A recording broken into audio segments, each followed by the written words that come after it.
വെറും 1.5 ലക്ഷം രൂപ കൊണ്ട് ഒരു ഫുഡ് ബിസിനസ് ഫ്രാഞ്ചൈസി എടുക്കണമെന്ന് നിങ്ങൾ ആഗ്രഹിക്കുന്നുണ്ടോ? എന്നാൽ നിങ്ങൾക്കുള്ള ഏറ്റവും ബെസ്റ്റ് ഓപ്ഷനാണ് ഇന്നത്തെ വീഡിയോയിലൂടെ ഞാൻ പരിചയപ്പെടുത്തുന്നത്. Welcome to 100 stories of impact. Street വൈബിൽ കുറഞ്ഞ ബഡ്ജറ്റിൽ ഫുഡ് കഴിക്കാവുന്ന ഒരിടം എന്ന രീതിയിൽ ഫേമസ് ആയിട്ടുള്ള ലെസ്ഫോ എന്ന ബ്രാൻഡിന്റെ ഫ്രാഞ്ചൈസികളാണ് ഇപ്പോൾ അവൈലബിൾ ആയിട്ടുള്ളത്.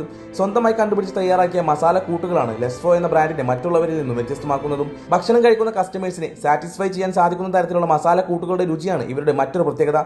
ട്രെൻഡിംഗ് ആയ ചിക്കൻ റിലേറ്റഡ് ഫുഡ് ഐറ്റംസ് തന്നെയാണ് ഇവർ ആളുകളിലേക്ക് എത്തിക്കുന്നതും. ലെസ്ഫോയുടെ ഫൗണ്ടർ ആയിട്ടുള്ള ഡോക്ടർ അഫ്സൽ അദ്ദേഹത്തിന്റെ ഒരുപാട് വർഷത്തെ യാത്രകളിലൂടെയും പരീക്ഷണങ്ങളിലൂടെയുമാണ് ഈ ഒരു കൂട്ടുകൾ കണ്ടെത്തിയത്. ഇനി നിങ്ങൾ ഒരു ഹോട്ടൽ ബിസിനസ് ചെയ്യുന്ന ആളാണെങ്കിൽ കൂടി 1.5 ലക്ഷം രൂപ മുതൽ മുടക്കി നിങ്ങൾക്ക് ഇവിടെ ഫ്രാഞ്ചൈസി എടുത്ത് ബിസിനസ് തുടങ്ങാവുന്നതാണ്. നിലവിൽ ഫുഡ് ബിസിനസ് ചെയ്യുന്നവർക്ക് അവരുടെ ബിസിനസ്സിൽ നല്ലൊരു ഗ്രോത്ത് കൊണ്ടുവരാൻ ലെസ്ഫോ മികച്ചൊരു ഓപ്ഷൻ തന്നെയാണ്. ഇത് മാത്രമല്ല ഫുഡ് കാർട്ട് പ്ലാനുകളും ഇവർക്കുണ്ട്. മിനിമം പ്രോഫിറ്റ് ഇവർ ഉറപ്പ് നൽകുന്നത് കൊണ്ട് തന്നെ ഇവരുടെ സപ്പോർട്ടോട് കൂടി നിങ്ങൾക്ക് വളരെ സുഖമായി ഇവരുടെ ബിസിനസ് റൺ ചെയ്യാവുന്നതുമാണ്. സോ ഒരു ഫുഡ് ബിസിനസ് തുടങ്ങണമെന്ന് ആഗ്രഹിക്കുന്ന നിങ്ങളുടെ ഫ്രണ്ടിന് ഈ വീഡിയോ അയച്ചു കൊടുക്കും. കൂടുതൽ ബിസിനസ് വീഡിയോകൾക്ക് വേണ്ടി പേജ് ഫോളോ ചെയ്യൂ.